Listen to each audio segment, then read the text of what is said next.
Evet, öncelikle İlka Haber Ajansı'na bu önemli haftada duyarlılıkla yaklaşıp haber yapma ve bazı bilgileri aktarma çabası için kendilerini kutluyorum. Ajansınıza teşekkür ediyorum.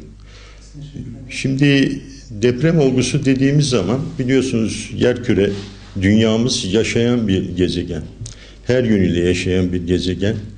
Milyarlarca yıllık süre içerisinde değişimleri, dönüşümleriyle bir dizi kıtaların birbirlerinden uzaklaşıp, yaklaşıp yeni kıtalar, büyük kıtalar oluşturması. Bunlar bu tabakaları yer yer kırmakta ve 20 kilometre hatta 30 kilometreye varan derinliklere kadar bunlar bu üst üste binen çökellerin birikimi, bunların basıncı, değişimi, etkilenmesi sonucunda büyük kırık sistemleri oluşturmakta. Ve bu kırık sistemlerinin de yüzeyde yansımasıyla biz deprem dediğimiz bir anlamda doğanın, bir doğa olayının içerisinde kendimizi bulmuş oluyoruz. Depremin ana çerçevesini böyle çizdikten sonra tabii yerin altında 19 kilometre biliyorsunuz, hani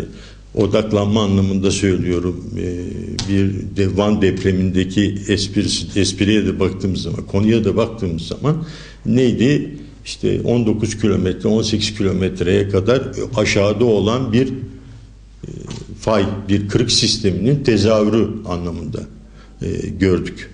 Demek ki bunlar işte bu kıtalar arasındaki değişimler, varyasyonlar ya Türkiye'ye geldiğimiz zaman 15 milyon yıl öncesinde meydana gelen Arap plakasıyla Anadolu'nun çarpışması neticesinde ortaya çıkan işte Bitlis Dağları vesaireyi gördüğümüz bu aktivitenin ürünü olarak işte bu hareketlilik Türkiye'yi hem güneyden hem kuzeyden, kabaca söylersek özellikle Doğu Anadolu için bir sıkışma rejimi içerisine katmakta. Bu sıkışma tabii diğer kıtaların hareketlerine bağlı olarak gelişiyor. Bu sıkışmanın sonucunda da biz işte yer yer ara ara kuzeyden, Kafkaslardan ve güneyden olan bu Arap plakasının olduğu kısımdan olan sıkışma sonucunda aynı zamanda bu zon birbirinin altına dalar. Yani şu anda Arap plakası Anadolu'nun altına dalma durumundadır.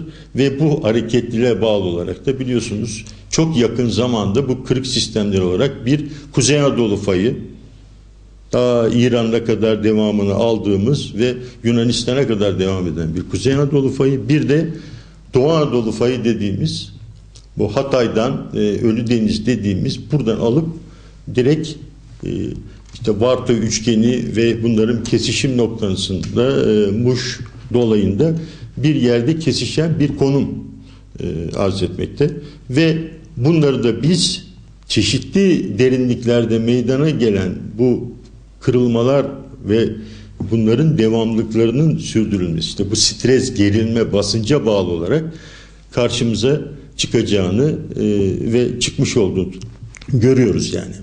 Bu bitmeyen bir süreç. Yani artık biz insanlar yaşadıkça, dünyada yaşamaya devam ettikçe biz bu depremlerle belki 30 milyon yılda 30 biraz tabii milyon yılları konuşmaya başladığımızda yakını unuttuk. 30 yıllar, 40 yıllara geldiğimizde böyle belki de daha uzun 70 yıllar, 100 yıllara geldiğimizde büyük depremlerle her zaman karşı karşıya kalacağız. Van depremine geldiğimizde de yine oradan aldığımız bazı dersleri, en azından bu dersleri çalışarak, çok açıkça söylemek lazım, çok fazla da bir ilerleme kaydetmedik. Çünkü deprem bir bakıma belli bir zaman sonra unutulan bir süreç gibi karşımıza çıkıyor. Ama bu deprem haftalarında bunların tabii özellikle eğitsel anlamda, görsel anlamda ilk orta lise, orta öğretim bazında, hatta üniversiteler düzeyinde bunların çok aktif programlarla yinelerekten ve de yeni aldığımız dersleri ve sonuçları da bir anlamda ortaya koyaraktan bunları çok iyi unutturmamamız lazım. Daha doğrusu depremi unutturmamamız lazım. Çünkü biz depremle istesek de istemesek de bir arada yaşamak durumundayız. Türkiye'ye baktığınız zaman Türkiye'de burada hiç deprem olmuyor, burası sağlam diye bir şey de söyleyemezsiniz. Yani büyük depremle ilgili olarak bizim tabii çok çalışmalar yapıldı burada. Ve bu çalışmaların neticesinde üniversitemiz olarak da biz büyük bir rapor deklare ettik. Şimdi en önemli konulardan bir tanesi, biz bu depreme hazır mıydık? Nelerle karşılaştık? Çok kısaca özetlersek, bir kere şunu öğrenmemiz gerekirdi. Biz yapılarımızı, binalarımızı yaptığımız zemini çok iyi tanımamız gerekiyor. Tabii bu zemin özelliklerinin çok iyi irdelenmesi gerekiyor. Ama her şeyden önce ben İzmit depreminde de gördüm. Mutlaka bir sarsıntıdır, sarsıntı olacaktır, sallanacağız, çok sallanacağız belki. İşte burada o evin içindeki aletlerin kontrol altında tutulması lazım. Ben en azından İzmit depreminde %20 oranında bu alet edevatların, dolapların, işte tabii insanlar severek alıyor, işte dolaplar var, ne deniyor onun ismine, işte cemekanlı dolaplar, birkaç isimler de var onlarda. Yani bunların mutlaka sabitlenmesi lazım. Yani yatak odalarında, gardıropların, yani bütün devrilmeye müsait olabilecek bütün eşyaların kesinlikle sabitlenmesi lazım. Tercihlerini her zaman için bu tip binalar, böyle binalarda kullanmaları veya yeni yapılacağı da işte şartnameleriyle zorlamaları. Bakın büyük oteller yapılıyor, görüyorsunuz. Kazıklar çakılıp kazıkların üzerine oturtuluyor. İşte gözlerimizle görüyoruz. Diyoruz ki ya bak burada bir şey olmadı, şöyle oldu, böyle oldu.